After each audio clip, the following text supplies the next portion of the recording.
How's it going, everyone? Bass here, and welcome back to my 7-round Green Bay Packers weekly mock draft. I hope everyone is having a wonderful Wednesday. Today is version 8.0 as we near close to the draft. We are 3 weeks away, and I'm very excited for this draft. Before we get into the mock draft, if you aren't subscribed already, it would mean a lot to me if you went down and clicked that subscribe button. We're getting even closer to 20K subscribers, and at 20K, I'm looking to give away some type of Packers memorabilia, whether that be a signed jersey or something of the sort. And just to recap on the draft in general and the Packers, nothing has changed with the Packers in the last week. Obviously, the Jets traded Sam Darnold to the Panthers, so a quarterback at pick 8 is less likely now.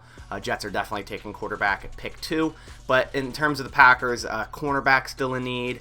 I'm leaning towards them going defense in the first round more than offense. If they were to go offense, it's probably going to be an offensive lineman. Although, you know, you'd like to see a receiver in the first round one of these years. I just don't see it happening. But if they do go offense, I think it's going to be offensive linemen. And on defense, there's just a plethora of positions they could honestly choose in the first round, that being defensive line, linebacker, and corner.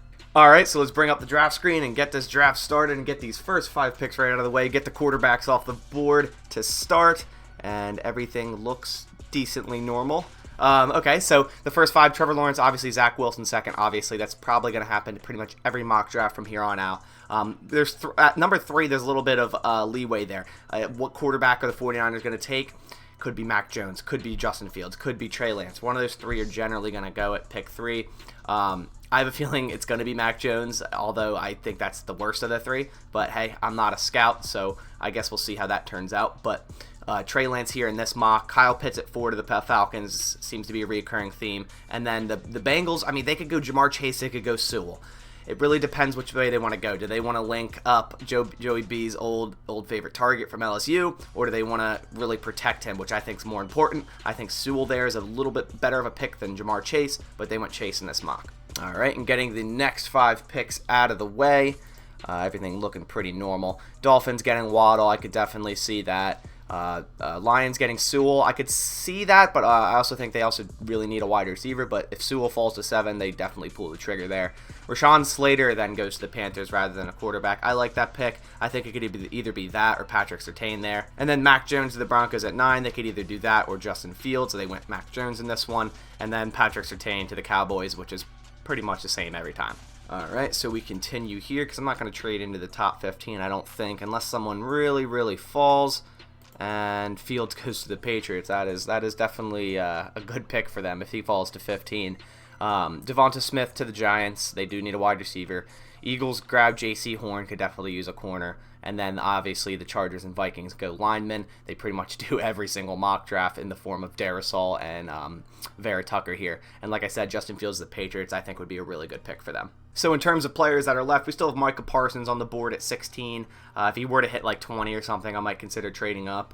We have Tevin Jenkins, who I just did a video on about prospects the Packers should be looking into in the first round. He's 4th player on the board here. Who knows if he'll fall to 29? We don't know. It depends how other teams value other linemen like Mayfield, Carmen, and even Radin. So it really depends how that goes out. JOK's still here. Kwity Paye, Trayvon Morrig still here. Rashad Bateman, Greg Newsome, Farley, and Stokes, the 3 corners there. I would like to kind of get a corner at 29 as they put it 29. I would hope it could be Farley or Newsome, but I guess we'll see. So the next 5 picks go by, and as always, like I say in every draft, once you talk about someone, they go within the next few picks. Parsons goes 17, Tevin Jenkins goes 19 to the football team, Jalen Phillips off the board at 18, and Rashad Bateman to the Bears at 20. The Bears are seemingly shopping a former second-round pick, Anthony Miller, so them going receiver there. Either Bateman or Marshall seems likely. All right, so getting the next 5 picks out of the way, Greg Newsome does go at 21 here. Tackle Cosme goes at 22, JOK 23, Etienne at 24. Steelers are going to get either pretty much go him or Najee Harris, I see in the first round. And then Terrace Marshall at 25. He's also in my offensive video. If you want to go check that out, click the link above me. Definitely a good, versatile wide receiver. Can play the slot, can play outside. 6'3", plays a lot better than his frame says, like a lot smaller, a lot quicker. Better cuts than a 6'3", normal 6'3" frame receiver would have. Really like him. But goes to the Jaguars here at 25, and we still have a lot of guys on the board here that I like. Now, obviously, I talked a lot about Christian Barmore. We still have Farley and Stokes at corner. Jamin Davis is flying up boards. He's honestly, on this TDN's predictive board, he's above Zaven Collins, which is interesting, but, he's flying up boards. I think Zaven Collins is going to go before the Packers pick. I honestly do. But Trayvon Morrig here, I think the Packers is a sneaky pick for the Packers here at 29, even though safety isn't really a big need. Trayvon Morrig is a great player, and I wouldn't be mad if the Packers drafted him.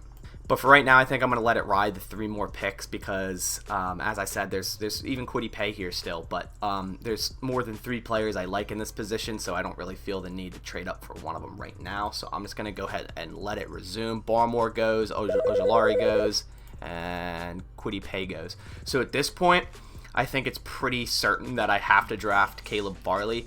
I don't see how someone's falling so far just because of a small back injury. I know it's a second procedure, but it was done deadlifting. It's not a football injury. It's not like he has a significant back injury. Deadlift back injuries often occur. I think he's going to be completely fine in the future. I think he starts week 1. I think he plays in the NFL week 1. So to see Caleb Farley fall from, pick 8 to 10 range all the way down to this area, and then people are saying he might even fall into the second round, I just think that's a very big mistake. I think teams that pass up on him are going to be regretting it.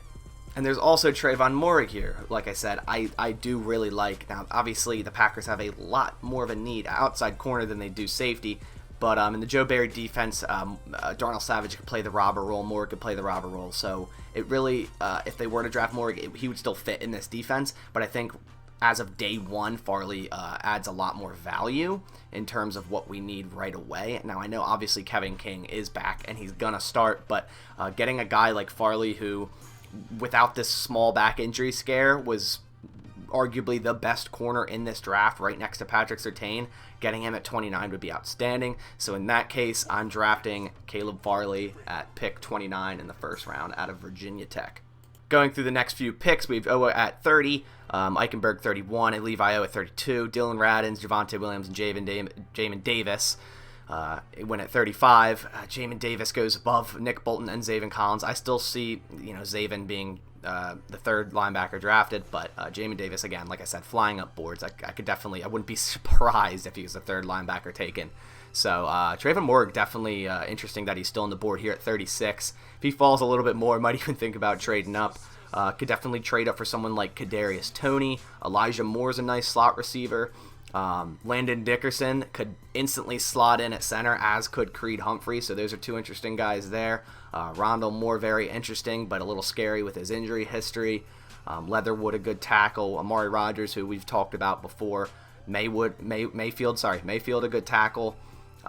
Diami Brown here, a good guy here. Jabril Cox, a good cover linebacker. So a lot of guys on the board here still that we could potentially trade up for or could actually fall to our pick. All right, so we're at pick 42. Kadarius Toney just went. Stokes went. Zaven Collins, Nick Bolton, Baron Browning, so 3 linebackers and 4 picks. Actually, 4 linebackers and 6 picks.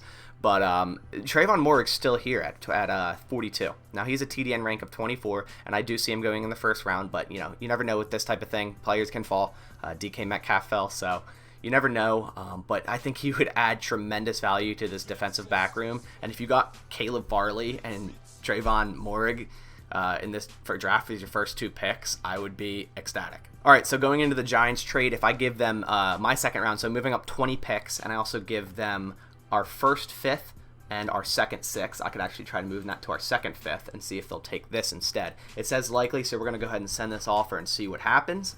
And they accepted it, so I am very happy to say at pick 42, our second pick of this draft, Trayvon Morrig fell all the way this way, and I was able to trade up, just giving up a 5th and a 6th to move up 20 picks, and we were able to select safety. Trayvon Morrig at a TCU, absolute beast of a player.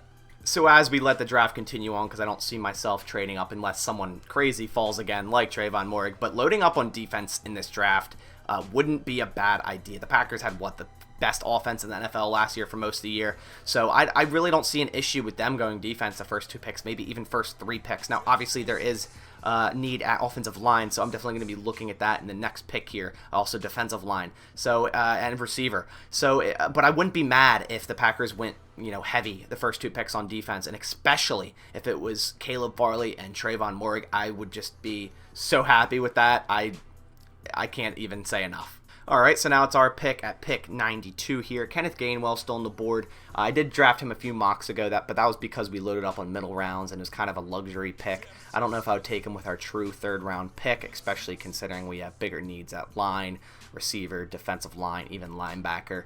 He would be more of a luxury pick there. We do have Elijah Griffin. We already got, Caleb Farley. Like I've said many times, I could see them definitely taking 2 corners. But I think what I'm looking at here is definitely the trenches, defensive line and offensive line. So we do have James Hudson still here. But if you go down a bit, you still have, where is he at? Walker Little here at 152. So I see Walker Little being a second-round draft choice. But for some reason in this TDN's predictive board, he tends to fall 3rd round, 4th round. Walker Little, if he is in the draft 2 years ago, he's a top 15 pick, no doubts about it. Now, obviously that's not the case anymore, or else he'd go early. He missed a year due to injury, and then he opted out for 2020. So he has 2 years of no tape. Who knows what he's been doing training-wise? Who knows what kind of shape he's in? Now, obviously, the Packers, if they do want to draft him, they know all these things. But I'm not in a bad position to trade down here. I do like James Hudson, but I like Walker Little more. I think he has bigger upside, way bigger upside, and could become a very good lineman in this league. So I am going to trade down here, and the Patriots have a lot of picks in the 4th round. They have 3 picks, so I'm going to try to get 2 of them, one being pick 120, one being pick 122. I'm going to be giving up this pick at 92, and then also a 6th and a 7th, and then getting a 5th from them as well. I could even tag on a 7th maybe and see if they accept it, and then I'll remove it if they don't. But I wouldn't be mad with this trade. They don't like the 7th. So I'm going to send it without the 7th, getting back the 7th, and they should accept this. They do. So we're moving back a decent amount of spots. But like I said, if Walker Little does fall to that spot, now I'm going to shoot myself in the foot here if he doesn't. But I'm thinking he should because he's a decent bit down here. He's about 3, 4, 5 linemen down the board. And then coming up, we have pick 120 and pick 122 there. So we have back-to-backs almost. So watching players go off the board, Tufele goes, Frank Darby, Kyle Trask goes at 113, St. Juste, a corner I really like. And here we are. Okay, so here we are. And honestly, we could go someone else first because I doubt Walker Little goes at 121. We could go with someone like Troy Williams, who I drafted in like half of these drafts. You could go Elene Mcneil, you could go Jalen Twyman, you can go defensive line here. Definitely, I think one of these picks I do want to take a defender, but we could also look into other positions. You also have a pick at 135 after this as well, so that's where I might start to look into wide receiver because there's not really a wide receiver right on the board at the top here. You could definitely wait for one like Josh Imatorbhebhe or someone like that. So with my first of 2 picks, I think I'm going to go with Elene Mcneil out of NC State. He could play nose tackle, he could play 3 tech if you really needed him to. Absolute beast of a run defender. He had a 90.7 PFF grade in 2020, which included a 92.1 run defense grade. I think the Packers could use someone like him to absolutely shut down the run game or help with it. So then that would leave, the Packers with Kenny Clark, McNeil, and Kingsley Kiki there on the defensive line if they wanted to roll 3 guys out there. Definitely better having a lot of rotational guys out there. I like him in this spot. I think he is going to go before this pick in real life, but him falling to 120 here and just being an absolute dominant run stopper in the college level. I think he will be a good run stopper in the NFL level. 6'2", 315 pounds. I really like that pick here at 120, so I'm going to go ahead and take him. All right, then going one more pick, we are going to go down here. There's still tackle, Deontay Smith, Robert Hainsey, but Walker Little is the one I have my eyes on, and I am 100% okay reaching a little bit here. I don't want him to get taken. As I said before, I could see him going in the 2nd to 3rd round. So getting him, he has a prospect to be a starting left tackle if he needs to be. So if Bakhtiari's out, maybe Walker Little could start there for a little bit and keep Billy Turner over at right tackle. That would be ideal. But even if he could play right tackle if you needed him to, and I think he would be a great prospect for this Packers offensive line in the future. And getting him in the 4th round, I would be, overly joyed with. So with this pick, I'm taking Walker Little, offensive tackle out of Stanford. Now we let the other picks go by, and we have a pick at 135 and a pick at 142, so we could definitely look to fill out some of the skill players here because we got offensive line, we got defensive line, and we got 2 defensive backs, so we could definitely look at linebacker here, edge maybe, wide receiver, running back. If we want to draft another running back, we could definitely look there. There's a lot of options here at 135. So with this pick, I'm looking at corner Trey Brown out of Oklahoma, a really good nickel corner. He's only 5'9" and a half and 188 pounds, but he plays a lot more physical than that. He tends to stack up guys that are 30 pounds heavier than him and doesn't really give an inch off the line of scrimmage. Plays good in the press. I think he'd be a good prospect for the Packers in terms of nickel corner. So since we already got Farley, who's going to be that outside, stay on the opposite side of Jair the whole time corner, I think it would be a good idea to also pick up a nickel guy here. And then also we got, Trayvon Morrig, so this would really, really boost our defensive backfield here. And I think that's exactly what the Packers need. I think they just need more talent and more skill in the DB room, and Trey Brown would definitely add to that. He wouldn't start right away. Obviously, Chandon Sullivan's a starting nickel corner, but here in the 4th round, it's a good idea to draft guys that are going to be your future, that have a lot of upside that could potentially start in your future. That's why I drafted Walker Little. That's why I could draft Trey Brown. I'm also looking at Monty Rice here at linebacker if I could find him right here. Plays fast, isn't the best in coverage, a little undersized at 6'1", but he plays fast. He's a really good pass rusher out of the linebacker spot. He's pretty good at run defending, so he's definitely an option. But at the end of the day, I think I am going to go Trey Brown and really just finish and shore up this DB room, because Kevin King is probably his last year there, so at that point it might even be Chandon Sullivan's last year. So getting Caleb Farley and Trey Brown would set up this defensive backfield for the future. So with this pick, I'm going Trey Brown, cornerback out of Oklahoma. So with this pick, I'm really looking into wide receiver here, and I do like Josh Imatorbhebhe, but I think I'm starting to like Simi Fehoko a little bit more.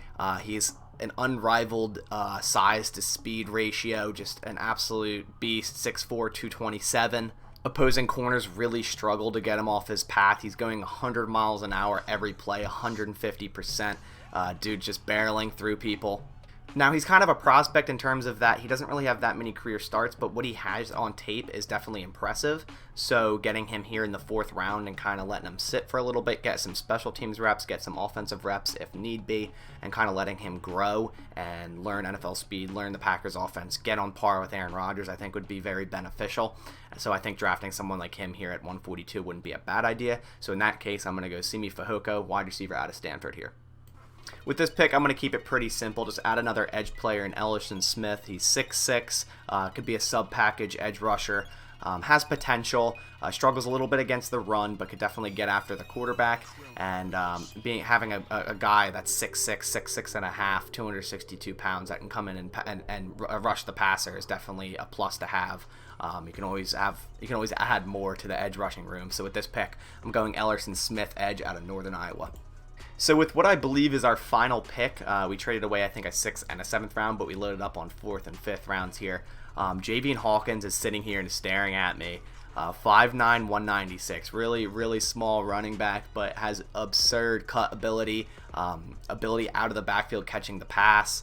He had an overall PFF grade of 81.1 in 2020, which included an 82.0 rush grade, an 82.0 zone grade, and a 91.9 elusive grade. He has a spin move that reminds me of Eddie Lacy, but faster. His spin move is absolutely insane. I think he gets around defenders wonderfully that way. And he also hasn't dropped a pass in his career. Now, it is only 21 catches out of the backfield, but that's still impressive, the fact that he hasn't dropped a pass.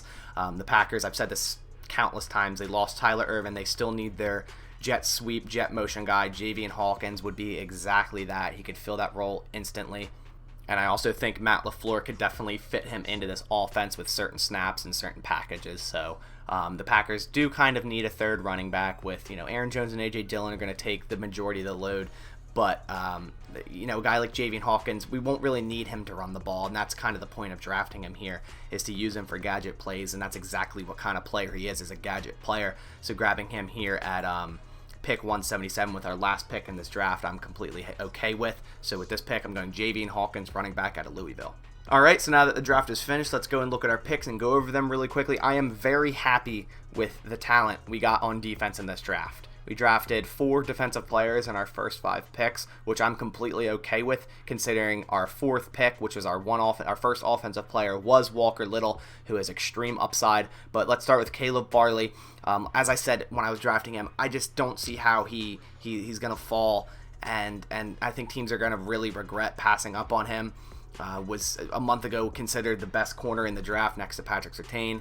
I would be very happy if he fell to 29 and the Packers drafted him. I don't see his back issue being that big of an issue, so getting him at 29 would be an instant upgrade to Kevin King. Not saying he'd start right away, but he definitely could in the middle of the year if Kevin King, his old antics show up and Kevin King is still playing poorly. Caleb Farley could step right in opposite side of Jair. He usually locks to one side of the field anyways, so he would be a perfect complement to Jair Alexander there. And then trading up in the second round to draft Trayvon Morrig, who fell for some reason, I am very, very happy with that. Trayvon Morrig is an absolute beast of a safety. He could play a multitude of positions. He led the NCAA in pass breakups the past 2 years. He hits harder than pretty much anyone in this draft class. He could play that dime backer role if you need him to. He could definitely do it to a T.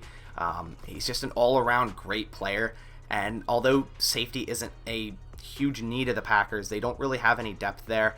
And Morrig wouldn't just be your plug-in free safety guy, and that's all he does. He can do so much, and I think he is a player that the Packers are looking at, and wouldn't surprise me if they ended up going with him with their first pick if he were to fall to 29. So him falling to 42 is just a cherry on top with Caleb Farley falling, so I'm very happy with that. Elene Mcneil here is an absolute dominator in the run defensive game. He could play nose tackle, he could play 3-tech, he could pretty much play anywhere on the defensive line for the Packers, I believe. He's 6'2", 315, and like I said, an absolute beast in the run game, and I think he would really shore up that Packers front seven in terms of run defense. If you have him, Kenny Clark, and Kingsley Keke as your 3 defensive linemen, I'm very happy with that. They also brought back Tyler Lancaster. He's kind of that fill-in guy, can play zero tech role. So getting Elene Mcneil here at 120, I'm completely happy with. And then 2 picks later, as I said, grab Walker Little. I see him going 2nd to 3rd round, so getting him in the 4th here is awesome.